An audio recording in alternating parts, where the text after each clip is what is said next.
Scene में हम देखते हैं कि उसका भाई जेसिका जो उसे बोल रहा होता है कि हेला को उसे शिकार की तरह दे दे, अभी वो उसे कह रहा है कि नहीं भाई, तुम बेवकूफ़ हो, तुम फिर से इंसानों पे भरोसा कर रहे हो, उस लड़की को मुझे दे दो, मेरे बच्चों का मुझे पेट भरना है।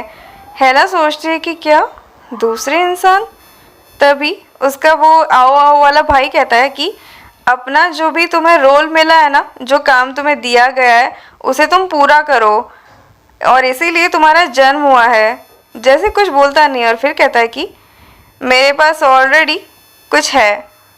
फिर यहाँ पे हेला सोच रही है कि ये लोग तो हमें कोने में धकेल रहे हैं, और फिर यहाँ पे उसका भाई बोल रहा है कि उस लड़की में तुम्हारे जैसी खुशबू आ रही है और एनर्जी तो देखो, मुझे लगता है ये तो 1000 इंसान के बराबर है। ये सुन के वो थोड़ा सा गुस्से में आ जाता है हमारा जेसी जेटरी, और फिर वो उसका भाई कहता है कि ये तो सच में एक फीस्ट है, फीस्ट मेरे बच्चों। और फिर वो कहता है कि अपना दिल भर के इस फीस्ट को एंजॉय करो, और मेरे भाई का सिर जो है वो मेरे पास लेकर आओ। और फिर वो जेसी को कहता है कि जेसी, मैं सब ये तुम्हारे भले के लिए कह रहा हूँ, और वैसे भी पिताजी की जो नेक्स्ट पनिशमेंट होगी वो इतनी आसान नहीं होगी। और ये कह के वो गायब हो जाता है।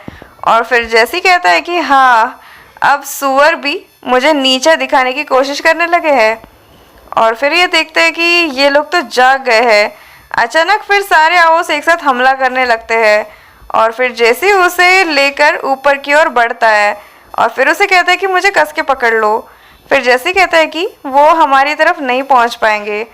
अचानक फिर हम देखते हैं कि वो लोग फिर से झपट्टा मारने लगते हैं। हेला सोच रही है कि आखिर ये है क्या, और फिर हम यहाँ देख पा रहे हैं कि बहुत एक बड़ा सा आओ उन पे झपट्टा मार रहा है और वो नीचे गिरने लगे हैं। और फिर यहाँ पे जैसे सोच रहा है कि ये सुअर सच में इसने अपने सारे बच्चों को यहाँ इस तरफ बुला लिया है। फिर वो एक बैरियर क्रिएट करता है और अब खुद को और हेला को बचाने की कोशिश कर रहा है, लेकिन जो बड़ा सा वो एकदम जो आवाओ है वो अचानक झपट्टा मार देता है, और उसके झपट्टे से बैरियर थोड़ा सा क्रैक होने लगता है। हेला सोच रही है बैरियर तो क्रैक हो रहा है, और जैसे भी थका हुआ दिख रहा है, और यहाँ पे वो लोग संघर्ष करने लगते हैं।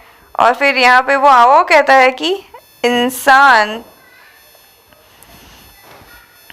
और फिर यहाँ पे हम देख पा रहे हैं कि हेला बहुत डर गई है, और अचानक बहुत ज़ोर का धमाका होता है। और फिर यहाँ पे हम देख पा रहे हैं कि जेसी कुछ और मैजिक क्रिएट करके उस आओ को बांध देता है, और फिर जेसी उसे कहता है कि जाओ, तुम जाकर ऊपर की ओर चढ़ जाओ। और फिर यहाँ पे वो आओ फिर से गुर्राने लगता है। हेला कांपने लग जाती है, और फिर से वो आओ कहता है इंसान। और फिर हम देख पा रहे हैं कि हेला की हालत ख़राब हो चुकी है। जैसे ही उन दोनों के बीच में आ जाता है, फिर से कहता है हेला तुम यहाँ पे ऊपर ही रहो, और फिर वो बैरियर क्रिएट करके उसको ऊपर ढकेल देता है। और फिर यहाँ पे हम देख पा रहे हैं कि वो आओ फिर भी उस तक पहुँचने की कोशिश करने लगता है। फिर हेला देखती है कि यहाँ पे बाहर जाने का रास्ता दिख रहा है, और फिर वो वहाँ पे चल देती है। और यहाँ पे वो देखती है कि जेसी के आसपास में बहुत सारे आओस मंडरा रहे हैं, और वो बड़ा सा जो आओ है वो हेला के पीछे चढ़ा गया है। हेला कहती है जेसी, फिर वो उसे कुछ इशारा कर रहा है। और फिर यहाँ पे वो सोच रही है कि आखिरकार वो खुद के लिए शील्ड क्यों नहीं बना रहा है, क्या उसकी पावर इतनी ज़्यादा नहीं है। तो फिर यहाँ पे उस आओ को देख के हेला सोचती है नहीं, ये तो मुझे पकड़ लेगा। और फिर वो सोचती है कि अगर ऐसे ही चलता रहा तो ये कुछ ही देर में मुझ तक पहुँच जाएंगे। आखिरकार ये सब कुछ सच्चाई है या अभी भी मैं कोई सपना देख रही हूँ। अगर ये सपना है तो बहुत ही डरावना है। और फिर अचानक वो कूद के एक दूसरी गुफा की ओर चली जाती है, और वो सक्सेसफुली कूद जाती है वहाँ पे। और फिर यहाँ पे वो सोच रही है कि मेरी रीढ़ की हड्डी में जो दर्द हो रहा है सच में उससे मुझे सांस लेने में मुश्किल हो रही है। और फिर वो सोच रही है कि उसने अपनी शक्ति मुझे प्रोटेक्ट करने के लिए यूज़ कर दी, क्या वो खुद को सेक्रीफाइस करना चाहता है। फिर वो सोचती है नहीं, आखिर वो क्रिएचर मेरे लिए इतना क्यों करेगा। वैसे भी मुझे लगता है कि वो ठीक ही होगा, वैसे भी उसमें खून नहीं निकलता है। फिर वो सोचती है कि मैंने वो घायल हाथ जो उसके मुंह में देखा था, क्या वो रॉड्री का था? मुझे सच में इसकी जांच करनी पड़ेगी। वो सिग्नलर वो अटैक करने में तो पार्ट नहीं लेगा। मुझे लगता है कि वो उस हाथ को लेके चला गया होगा उस गड्ढे में से। फिर वो अचानक आवा की आवाज़ सुनती है और फिर वो यहाँ पे सोच रही है कि वो बड़ा सा आवा फिर से जेसी जेटरी की तरफ चला गया है। और फिर वो देखती है कि ये प्रकाश ये कैसा है, क्या जेसी ने शील्ड एक्टिवेट कर दी है? फिर वो सोच रही है आखिर मैं क्या करूँ, शायद से मुझे ये जो यहाँ रास्ता देख रहा है उसकी तरफ आगे बढ़ जाना चाहिए। शायद से मुझे वो सिग्नलर वाला हुआ है वो फिर से दिख जाए और फिर वो मुझे हाथ की तरफ लेकर चले।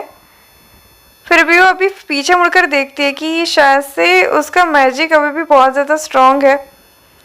तो फिर क्यों ऐसा लग रहा है कि वो ये जो सारे घाव उसकी तरफ कर रहा हो वो उन आवाओं को रोक नहीं पा रहा है या फिर रोक नहीं रहा है? क्या वो इसलिए क्योंकि वो इसके भाई के बच्चे हैं? लेकिन उनका व्यवहार एक दूसरे की तरफ फ्रेंडली तो नहीं दिख रहा था मुझे। और आओ सर्टेनली जेसी को मारने में बिल्कुल भी हिचक नहीं रहे थे। तो क्या जेसी जेटरी यहाँ पे मरने की सोच रहा है क्या? और ये सारे क्वेश्चन के साथ इस चैप्टर की स्टोरी खत्म होती है दोस्तों। नेक्स्ट चैप्टर की स्टोरी में जल्द से जल्द मिलते हैं। अगर आपको स्टोरी पसंद आ रही है तो लाइक का बटन ज़रूर दबाइए और चैनल को सब्सक्राइब नहीं किया है तो प्लीज़ सब्सक्राइब करके बेल आइकन का बटन ज़रूर दबा दीजिए। Thanks for watching.